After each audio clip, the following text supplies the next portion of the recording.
კანდიდატები ვინ არის? იაგო კიდე.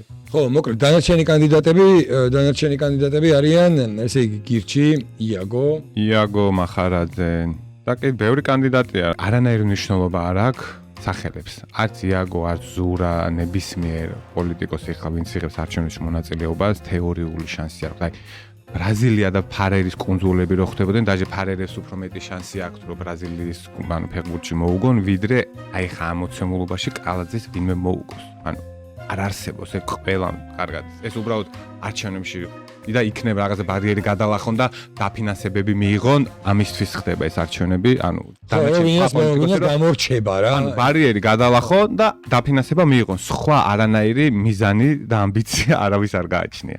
და ლელოს და იმათ გააჩნიათ ამბიცია იმის რომ რაღაცა მეორე პოლიტიკური, ანუ თავარი ოპოზიციური ძალა ჩამოყალიბდნენ ეს და გახარია, მაგრამ ნუ შანსოები არიან ყველაფერში რა. მაქსიმუმ დაფინანსება მიიღონ მოკლედ.